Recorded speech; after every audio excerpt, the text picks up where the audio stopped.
और अब खबर विस्तार से। बुलेटिन की शुरुआत इस वक्त की सबसे बड़ी खबर के साथ जो रांची से आ रही है। यहां पर तुपुदाना ओपी में पदस्थापित एएसआई कामेश्वर रविदास की अपराधियों ने हत्या कर दी। एएसआई की पत्थर से कूचकर हत्या कर दी गई है। एसएसपी, सिटी एसपी समेत अन्य पुलिसकर्मी मौके पर पहुंचे हुए हैं और मामले की तफ्तीश शुरू कर दी गई है। हत्या थाने से महज 500 मीटर की दूरी पर हुई।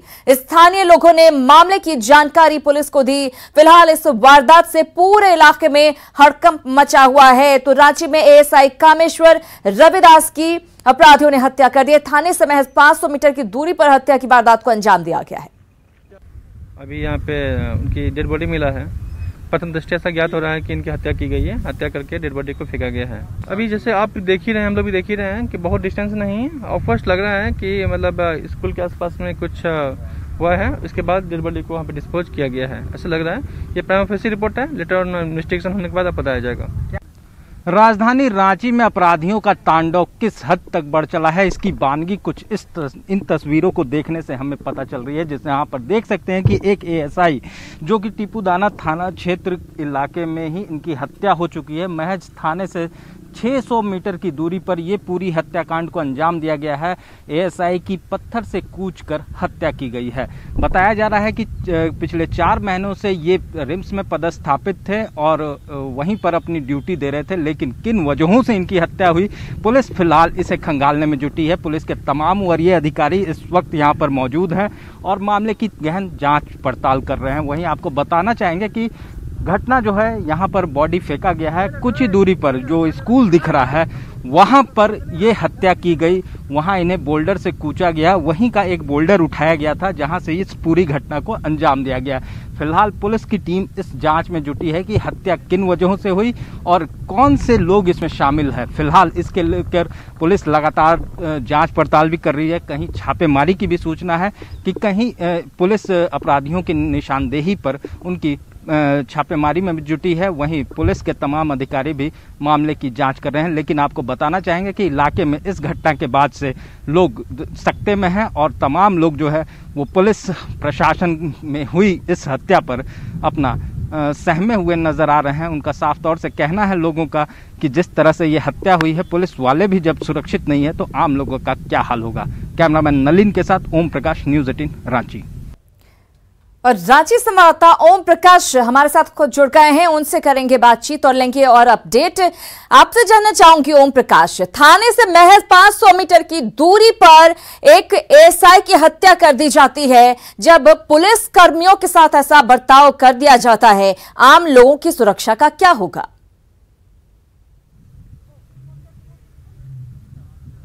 जी श्रीरांदा, सही बात है। जिस तरह से ये हत्या हुई है, कहीं ना कहीं आम लोगों का भी भरोसा जो है वो कहीं ना कहीं डगमगाते हुए नजर आ रहा है। साफ तौर से लोगों का कहना है जब पुलिस ही सुरक्षित नहीं तो आम लोग कहां से सुरक्षित रहेंगे। आपको दिखाना चाहेंगे हमारे पीछे जो घटना स्थल है, यहीं पर शाम का वक्त रहा था जिस वक्त यहाँ पर जो एएसआई हैं वो यहाँ पर बैठे हुए थे और उस दौरान ही कुछ विवाद हुआ, जिसके बाद एक बोल्डर से कूच कर उनकी हत्या की गई। और कुछ ही दूरी पर ये जो खदान आपको दिख रहा है, ये अभी चालू क्रशर खदान है, इसी जगह पर उन्हें फेंक दिया गया। फिलहाल पुलिस के तमाम अधिकारी जो हैं मामले की जांच कर रहे हैं कि आखिर हत्या के पीछे क्या कुछ वजह रही। लेकिन जो बताया जा रहा है, जो अब तक सामने आया है, उसके अनुसार आपसी विवाद, आपसी रंजिश जो है वो कहीं ना कहीं इस हत्या की वजह हो सकती है।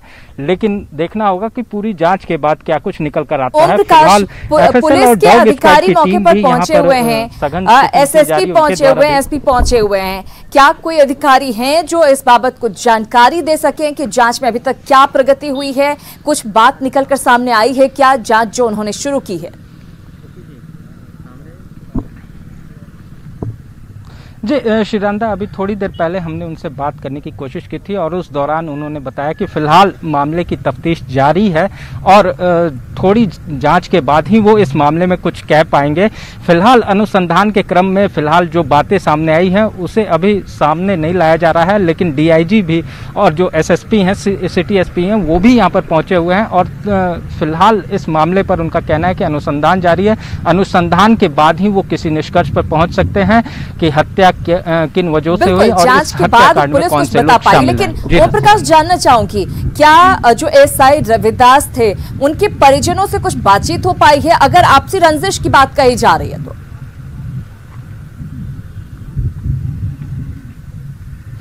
जी शिरांदा, बता दें कि जो एएसआई जो हैं वो फिलहाल यहाँ अकेले रहा करते थे और जिस वजह से परिजन अभी यहाँ पर नहीं पहुँचे हैं, लेकिन सूचना दी गई है और जल्द ही उनके पहुँचने की उम्मीद है कि परिजन यहाँ पर आएंगे। आपको बताना चाहेंगे कि वो रिम्स में पिछले 4 महीनों से पदस्थापित थे। उससे पहले टिपुदाना इलाके में टाइगर मोबाइल के तौर पर उनकी डिप्यूटेशन थी, तो इलाके से अच्छी तरह से वाकिफ़ हैं और जिन लोगों के साथ वो बैठे थे उनमें से कुछ लोगों को भी फिलहाल हिरासत में लिया गया है और उनसे पूछताछ की जा रही है कि आखिर क्या विवाद हुआ था, इस विवाद के पीछे वजह क्या थी।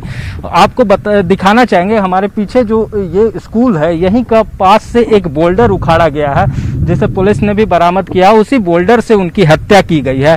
तो काफी कुछ सबूत और सुराग जो हैं वो पुलिस को इस वक्त मिल चुके हैं और उम्मीद जताई जा रही है कि मामले का जल्द ही उद्भेदन हो जाएगा और पूरे घटनाक्रम में जो भी लोग शामिल हैं उनकी गिरफ्तारी जल्द से जल्द हो जाएगी। आपको बता दें कि अभी तक जो हमारे पास जानकारी है उसके अनुसार यहाँ पर 4 लोग थे, एएसआई के साथ 4 लोग थे जो यहाँ पर उनके साथ बैठे हुए थे। उन्हीं में से कुछ लोगों ने यहाँ पर पूरी घटना को अंजाम दिया था। जी बिल्कुल, निश्चित रूप से अब कौन है हत्यारे ये पता लगाने की कोशिश पुलिस यहाँ पर कर रही है। देखना होगा कब तक हत्यारे सामने आ पाते हैं। बहुत धन्यवाद ओम प्रकाश इस तमाम जानकारी के लिए। तो आपसी रंजिश की बात फिलहाल पुलिस कहती हुई नजर आ रही है। अब देखने वाली बात यही होगी कि एक पुलिसकर्मी की इस तरह से हत्या हो जाती है, आखिर अपराधियों में खौफ नहीं है, ये बात तो तय है और जाहिर है इसी वजह से लोगों में खौफ भी है। फिलहाल आगे बढ़ेंगे। जमशेदपुर में भी अपराधियों का तांडव देखने को मिला है। सिर्फ राजधानी में ही ऐसी हालत नहीं है। अपराधियों ने टेल्को थाना क्षेत्र के महानंद बस्ती में एक युवक की गोली मारकर हत्या कर दी। दिन दहाड़े बाइक सवार 2 अपराधियों ने इस वारदात को अंजाम दिया है। मृतक मोनी दास ईटा गिट्टी बालू छड़ सप्लाई का काम करता था। जब वो दुकान पर बैठा हुआ था उसी वक्त बाइक सवार अपराधियों ने उसे गोली मार दी। अपराधियों की पहचान अभी तक नहीं हो पाई है। हालांकि पुलिस मामले की जांच में जुटी हुई है। तो जमशेदपुर में एक युवक की गोली मारकर हत्या की गई है। पुलिस फिलहाल मामले की तफ्तीश में जुटी हुई है। वहाँ पे पहुंचे थे तो मेरे भाई ऐसे मतलब पड़े हुए थे गली में। हम तुरंत दौड़ के आए, ऑटो बुलाए, बगल वाले 2-4 लोग को बुलाए। बुलाने के बाद में हम ऑटो में बैठाए, ऑटो हम लेके आए। सर दुकान में बैठे हुए थे, तब तक गोली का आवाज़ आया तो हम लोग घर से निकले, तब तक गली में पड़ा हुआ था बस। तो फिर हम लोग लेके आए उसके ऊपर। अभी हम लोग सभी यहाँ पे छानबीन कर रहे हैं क्या इसके पीछे मोटो कौन है, कौन इसमें शामिल है। अभी अनुसंधान चल रहा है। सर पहले से आपराधिक किसका? अभी हम लोग सारी चीज़ पता कर रहे हैं इसकी क्या चीज़ है। और अब बात कर लेते हैं कोरोना की। झारखंड में कोरोना संक्रमित मरीजों की संख्या लगातार बढ़ती ही जा रही है। 24 घंटों की अगर बात करें तो 24 घंटों में झारखंड में 371 नए कोरोना पॉजिटिव मरीज मिले हैं। ऐसे में कुल मरीजों की संख्या 10,399 तक अब पहुंच गई है। इसमें से 4,176 मरीज इलाज के बाद ठीक हुए हैं, जबकि 6,120 कोरोना के केस अब भी एक्टिव हैं। वहीं राज्य भर में कोरोना से अब तक 103 लोगों की मौत हो चुकी है। फिलहाल सूबे में जो रिकवरी रेट है वो घटता जा रहा है और अब ये घटकर 40.16% पर पहुंच गया है। तो लगातार कोरोना के मामले राज्य में बढ़ते हुए और रिकवरी रेट उसी हिसाब से घटता हुआ। देश में कोरोना का ग्राफ लगातार बढ़ता जा रहा है। पिछले 24 घंटों की बात करें तो कुल 371 नए मामले सामने आए हैं। वहीं राज्य में कोरोना पॉजिटिव की कुल संख्या बढ़कर 10,399 हो गई है। एक्टिव केस 6,120 है, जबकि स्वस्थ होने वालों की संख्या 4,176 है। कोरोना से मरने वालों की कुल संख्या 103 पहुंच गई है। राज्य में रिकवरी रेट 40.1% है। बढ़ते संक्रमण को देखते हुए राज्य सरकार ने 31 अगस्त तक लॉकडाउन को लागू कर दिया है। कैमरामैन शाहनवाज के साथ संजय कुमार सिन्हा, न्यूज़ 18 रांची। तो कोरोना के मामले लगातार बढ़ रहे हैं और इसी को देखते हुए 31 अगस्त तक के लिए लॉकडाउन लगाया गया है। इधर साहेबगंज में 4 डॉक्टर और 4 लैब टेक्नीशियन समेत कई स्वास्थ्य कर्मियों के कोरोना पॉजिटिव होने से अब कोरोना जांच चुनौती साबित हो रही है। तेजी से डॉक्टरों समेत कई स्वास्थ्य कर्मियों के कोरोना पॉजिटिव पाए जाने से जांच की रफ्तार भी सुस्त पड़ रही है। इसके साथ ही कोविड हॉस्पिटल में डॉक्टरों की देखरेख भी ठीक ढंग से नहीं हो पा रही है। मौके से जायजा लिया न्यूज 18 संवाददाता निशांत कुमार ने। कोरोना संक्रमण के फैलते दायरे के बीच स्वास्थ्य विभाग भी अब पूरी तरीके से वो मुश्किल में आ गया है। यहाँ बताएं कि कोरोना संक्रमण में यहाँ पे 4 डॉक्टर और 4 लैब टेक्नीशियन भी जो है वो कोरोना संक्रमण के चपेट में आ चुके हैं। ये दिखाएं कि कोरोना का ये जहाँ ट्रूनेट लैब है जहाँ पे कोरोना टेस्ट किया जाता है और ये धीरे धीरे जो है आने वाले समय में लोगों के लिए चुनौती बनती चली जा रही है, क्योंकि अब तक जो है 4 डॉक्टर और 4 लैब टेक्नीशियन समेत कई स्वास्थ्य कर्मी भी अभी आशंकित रूप से बने हुए हैं, जिनकी जांच का रिपोर्ट आना बाकी है। लेकिन फिलहाल जिस तरीके से कोरोना अपनी चपेट में स्वास्थ्य कर्मियों को लेता चला जा रहा है, वैसे में आने वाले समय में कोरोना की जांच निश्चित रूप से चुनौती बनने वाली है। निशांत, न्यूज़ 18 साहेबगंज। तो स्वास्थ्य कर्मियों का कोरोना की जद में आना लगातार चिंता बढ़ा रहा है।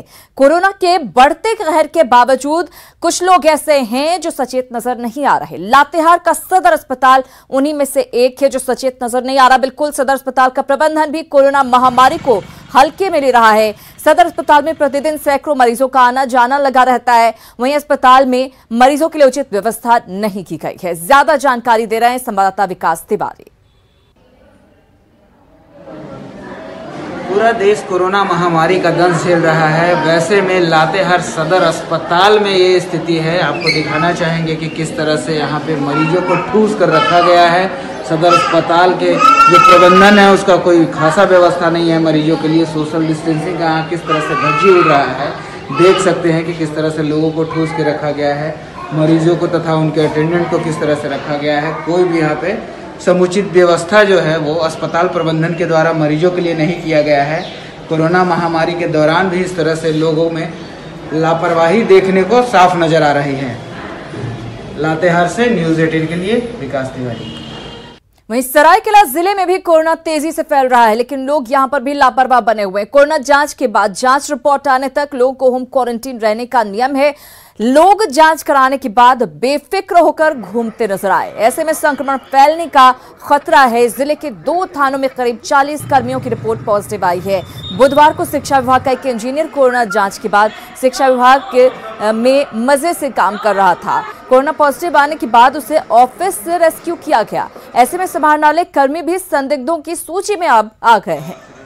शिक्षा विभाग से रिलेटेड है कि उनको सख्ती से नियम का पालन करना और घर में रहना है, और प्रशासन को भी फॉलो करना कि वो घर पे है कि नहीं। लेकिन ऐसा प्राय देखा जा रहा है कि जिन लोगों की जांच हुई है वो आराम से खुलेआम घूम रहे हैं, और जांच रिपोर्ट आते तक मामला काफ़ी गंभीर हो जाएगा और काफ़ी लोग इससे पॉजिटिव हो जा रहे हैं।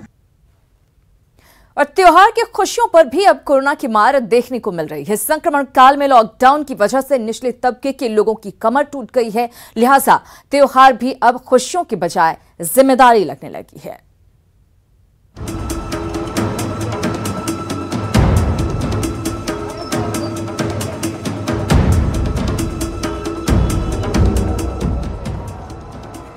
कुर्बानी के त्योहार पर बकरे का बाजार भले ही सज गया हो, लेकिन बकरीद पर बकरे की खरीदारी कोरोना काल में जरूरत के बजाय हैसियत बन गई है। रांची के कई गरीब मुस्लिम परिवार आज बकरीद मनाने की हालत में नहीं है। हालांकि कुछ सामाजिक कार्यकर्ता जरूर इन परिवारों की मदद के लिए आगे आ रहे हैं। नहीं सर, हम लोग बकरीद नहीं मना पाएंगे, लेकिन हम लोग पास उतना औकात नहीं है अब। और ऐसे भी हम लोग बहुत परेशान हैं। लॉकडाउन की वजह से बहुत दिक्कत हो गया। छोटा छोटा बच्चा लोग है तो हम लोग कुछ मतलब ये नहीं कर पा रहे हैं। कैसे मना रहे हैं? क्या बकरीद मनाएंगे, कमाई है नहीं, कुछ नहीं है, कुर्बानी भी नहीं दे पा रहे हैं, बकरा कहाँ से खरीदेंगे। नहीं, कपड़ा तो ईद में भी नहीं खरीदे, ऐसे भी नहीं खरीदे। और कैसे मना रहे हैं? कुछ तैयारी नहीं हो रहा है, नहीं तो कहाँ से, लॉकडाउन में सब बैठे हुए हैं तो कैसे इस बार बकरीद मनाएंगे। ईद भी नहीं मनाने सके, बकरीद भी नहीं। अल्लाह की इबादत भी करनी है और उसे मनपसंद चीजों की कुर्बानी भी देनी है, लेकिन हजारों रुपए वाले बकरे की कुर्बानी कोरोना काल में तो मुमकिन नहीं दिख रही। वहीं मुस्लिम धर्म गुरु भी मानते हैं कि अगर कुर्बानी ना भी दी गई तो दिल से की गई इबादत भी कुर्बानी के ही बराबर है। हुक्म कुरान में आया है कि जो साहिब हैसियत है, जिसके पास पैसा है, वो कुर्बानी दे सकते हैं, लेकिन जिनके पास पैसा नहीं है वो कुर्बानी ना करें और बल्कि अल्लाह के राह में इबादतें करें, दुआ करें। अल्लाह को प्यारी है कुर्बानी, लेकिन बड़ा सवाल यह है कि कुर्बानी दें तो कैसे। कोरोना की मार से गरीब परिवारों की कमर टूट चुकी है, लिहाजा इस बार वे अल्लाह की इबादत तो कर सकते हैं लेकिन बकरे की कुर्बानी नहीं दे सकते। कैमरामैन शहनवाज के साथ संजय कुमार सिन्हा, न्यूज़ 18 रांची। और बात है धनबाद की खबर की, जहां एक बार फिर माडा कर्मचारी हड़ताल पर चले गए हैं। माडा कर्मचारी बकाये वेतन और कई मांगों को लेकर हड़ताल पर हैं। जहां माडा के करीब 600 कर्मचारी 44 महीने का बकाया वेतन देने की मांग कर रहे हैं और कार्य का बहिष्कार करते हुए मांग पूरी नहीं होने पर आंदोलन तेज करने की चेतावनी दी है। कर्मचारियों का कार्य बहिष्कार होने से झरिया, कतरास, केंदुआ और कोलियरी की 12 लाख की आबादी को पानी की किल्लत से जूझना पड़ सकता है। आवेदन दिया 17 तारीख को कि सर हम लोग को वेतन दिया जाए, उसमें किसी तरह का अभी तक कोई पहल न किसी तरह का उधर से हम लोग का रिस्पांस मिला है। और हमारे कर्मचारी का लगभग अभी 40 से 42 माह का, किसी का 45 माह का वेतन बकाया है। 1 माह का वेतन देते हैं, उसके बाद फिर आपका अधिकारी जो है शांत हो जाते हैं। क्या कर रहे हैं आप लोग? नाराबाजी कर रहे हैं इसलिए हम लोग का पैसा भी उतना दिन का वेतन बाकी है, अभी तक मिला नहीं है। इधर 3 महीना का वेतन बाकी लगा दिया, हम लोग भूख से मर रहे हैं, इसलिए हम लोग नाराबाजी कर रहे हैं। खबर देवघर से, जहां पुलिस ने एक गोदाम से 27 बोरा खैनी बरामद किया है। पुलिस ने गुप्त सूचना के आधार पर झौसगढ़ी शहीद आश्रम के पास छापेमारी की। इस मामले में पुलिस ने एक शख्स को गिरफ्तार किया है। इस मामले में पुलिस ने पोटका एक्ट के तहत कार्रवाई की है।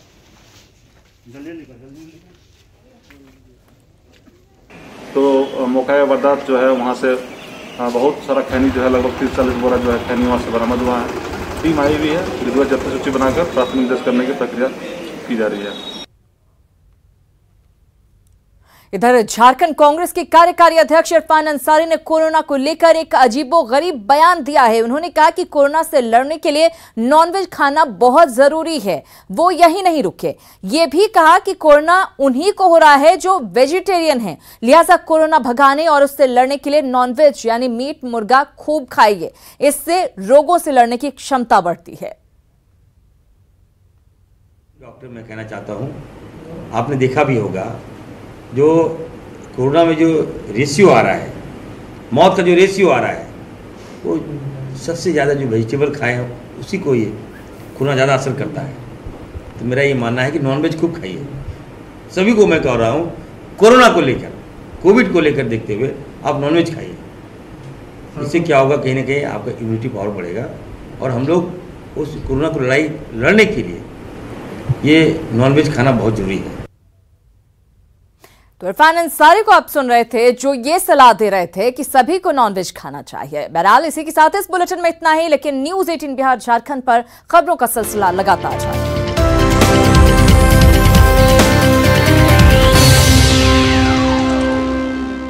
न्यूज़ 18 इंडिया, आपका पसंदीदा